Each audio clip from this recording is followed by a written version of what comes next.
जय हिंद दोस्तों। मैं आज आपको बताऊंगा कि शराब की दुकानें और होटलें खुल गई है, लेकिन आपने इस बात पे गौर नहीं किया है कि अपने बच्चों का जो है कितने नुकसान हो रहा है पढ़ाई का।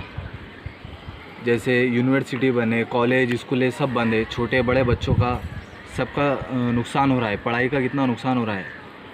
तो जैसे काला बाज़ारी अभी जो चढ़ रही है, अब तो इसको काला बाज़ारी बोला जाएगा। लाइसेंस बताकर लोग काला बाज़ारी को अच्छा काम बोल रहे हैं, और जो स्कूल कॉलेज जो बंद है तो इसको बीमारी का बहाना दिखा के बंद बता रहे हैं। हालांकि बीमारी है, ऐसा नहीं कि बीमारी नहीं है, मगर जैसे जो सिस्टम रखा गया है शराब बेचने का, क्या कॉलेज और स्कूलें खुलने का वैसा कोई सिस्टम नहीं बना सकते। जैसे एक रूम के अंदर 10 बच्चों का अगर बैठा दिया जाए और 10 बच्चों को पढ़ाई के बाद में 8 दिन 10 बच्चों को पढ़ाया जाए और 8 दिन के बाद दूसरे बच्चों को पढ़ाया जाए, तो कुछ ना कुछ सिलसिला आगे बढ़ेगा।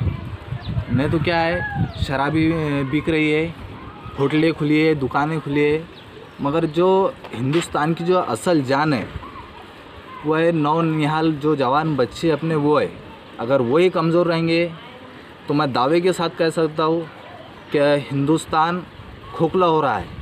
और खोखला होने की एक ही वजह है कि हिंदुस्तान के जो नौनिहाल जवान बच्चे, इनकी अंदर जो कमज़ोरी है वो पढ़ाई की कमज़ोरी है।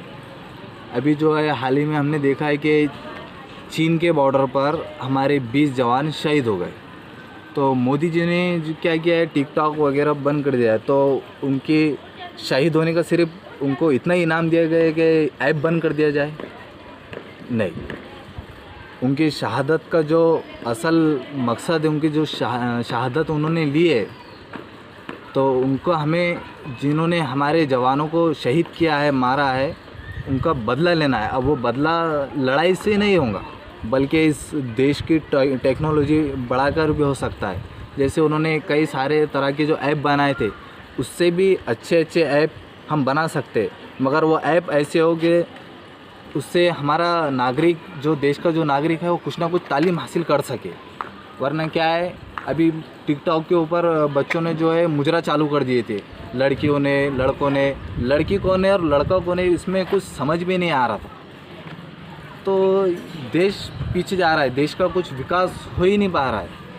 पहले देश महान था, अब भी है और रहेगा, मगर इसको महान रखने के लिए जो है हमारे जवानों के अंदर वो हिम्मत, वो ताकत, वो जज्बा होना चाहिए जो पहले जो लोगों के अंदर था।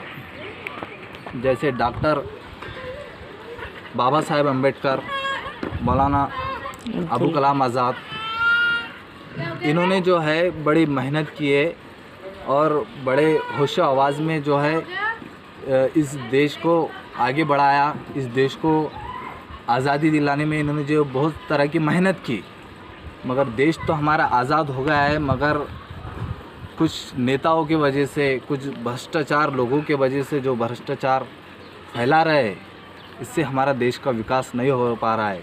इसीलिए देश का विकास अगर चाहते हैं तो अपने जवान बच्चों को, अपने बच्चियों को अच्छी से अच्छी तालीम दो, और जो है इन्हें काला बाज़ारी से दूर रखो।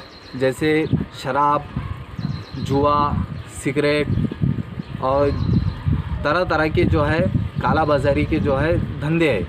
तो मैं आपको तो इसमें पूरा बता नहीं सकता हूँ, क्योंकि मेरे ये वीडियो लड़के भी देखती है और लड़के भी देखते हैं, तो अच्छा नहीं लगता है ऐसे शब्दों का इस्तेमाल करना। वरना बोलने को चाहो तो मैं सब कुछ और बहुत कुछ बोल सकता हूँ, लेकिन मुनासिब नहीं ऐसी बातें करना। तो आप अपने बच्चों को घर पर पढ़ाइए। इससे पहले भी मैंने आपको बताया था कि बच्चों को कैसे घर पे तालीम दी जाए, कैसे पढ़ाया जाए, तो आप देख सकते हैं मेरे चैनल पे। और अभी एक मैंने वीडियो अपलोड किया है कि जो देश का जो नागरिक है, जो जानदार आदमी जो है, तो लड़ाई करने के साथ साथ में जैसे हमारा देश का विकास वो कर सकता है, तो आज वो बुज़दिल हो गया है। आप वीडियो देख सकते हैं, मेरे चैनल पे मैंने वीडियो डाला है, क्रांति टीवी करके मेरा एक यूट्यूब पे चैनल है, आप उसमें देखें कि मर्द लोगों ने जो है औरतों को शराब की दुकान पे भेज दिए। तो औरतों के आड़ में ये लोग अपना काम बना रहे। जब हमारी माएँ बहनें शराब के लिए रोड पे जा रही है, दुकानें के सामने खड़े रह रही है, तो देश के अंदर जो है सभी नेक और अच्छे इंसान नहीं है, गुंडे लोग भी है, और जो है जिस्म फरोशी के धंधे करने वाले भी लोग हैं, बुरी नज़र वाले भी लोग हैं। ये हमारे माँ बहनों को एक डेढ़ घंटा वहाँ खड़े रहकर देख रहा है। तो इसका ज़िम्मेदार कौन हुआ?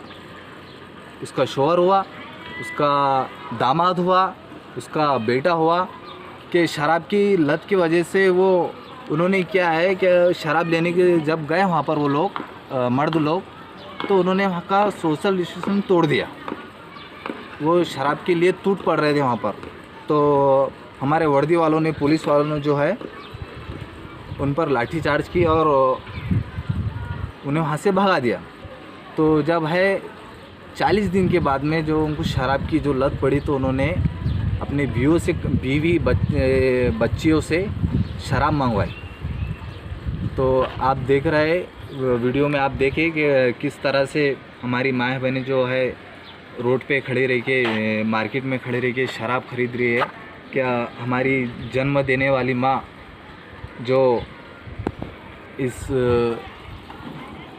देश में जो जवान पैदा करती है, जो देश के जो बच्चे जो जवान हैं जो विकास करते हैं, वो माँ, जन्म देने वाली माँ आज रोड पे हमारे लिए शराब खरीद रही है। तो उसके दिल के अंदर क्या वो महसूस कर रही है कि मैंने मेरे शौहर के बारे में क्या सोचा है, क्या करा है, मेरे घर में जो छोटे छोटे नौनिहाल जो बच्चे हैं इनकी ज़िंदगी के बारे में। ये जो है ये शराबी लोग कुछ सोचते नहीं है।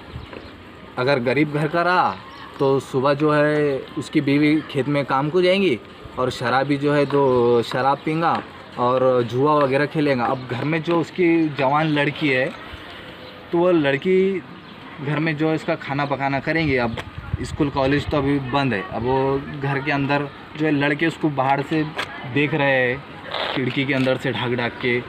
अगर अल्लाह ना करे उसकी इज़्ज़त पे किसी ने बुरी नज़र डाली, खैर उस पर हाथ डाल दिया उसने, तो कौन रहेगा उसका ज़िम्मेदार? उसका शराबी बाप। ये शराबी लोग जो होते हैं, इनके वजह से इनका पूरा परिवार जो है नुकसान भुगतता है। उसके बच्चे को जो है अच्छा रिश्ता नहीं आता क्योंकि उसके बाप शराब पीता है। इसके बच्चे जो है समाज के अंदर गिरे हुए लोग इन्हें देखते हैं कि उसका बाप शराब पीता है।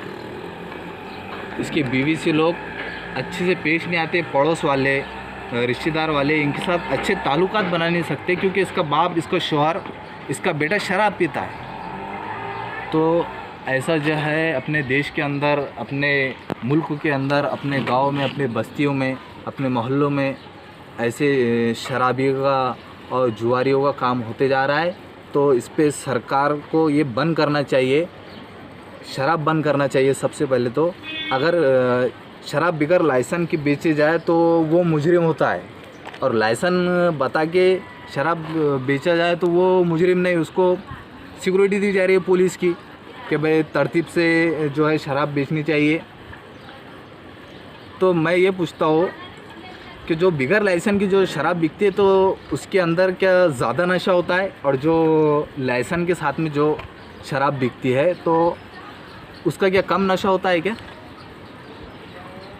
जो बगैर लाइसेंस की जो शराब बिकी उससे पी के आदमी गटर में गिर गया, और जो लाइसेंस वाली शराब पी उसने तो स्टेज पे आके अच्छी तकरीरें, अच्छे गाने सुनाता है क्या वो? तो मेरा कहने का मतलब यही है कि जो बगैर लाइसेंस की जो काला बाज़ारी जो किए जा रही है, तो उसको लाइसेंस दे के काला बाज़ारी को क्या सरकारी मान्यता दे के वो काला बाज़ारी करी जा रही है। तो ये सरासर गलत है, ये बंद करना चाहिए। शराब तो सबसे पहले बंद करना चाहिए क्योंकि सबसे बड़ी कमज़ोरी इस देश की है शराब। लोग शराब की लत में कई अपनी ज़िंदगी गुजार दे रहे हैं, अपने बच्चों को छोड़कर, अपनी बीवी को छोड़कर। 15 अगस्त कब आ रही, 26 जनवरी कब आ रहा, कौन सा त्यौहार कब आ रहा, इन शराबियों को कुछ पता नहीं चलता। इन्हें तो बस सुबह हुई तो शराब की दुकान नज़र आती है, रात हुई तो शराब की दुकान नज़र आती है। ना ये अपने बच्चों के बारे में सोचते, ना अपने बीवी के बारे में सोचते। जब अपने बच्चे अपने बीवी, अपने माँ के बारे में ना सोच सकते तो देश के बारे में कब सोचेंगे। तो देश को आगे बढ़ाना है तो देश के बारे में सोचना पड़ेगा।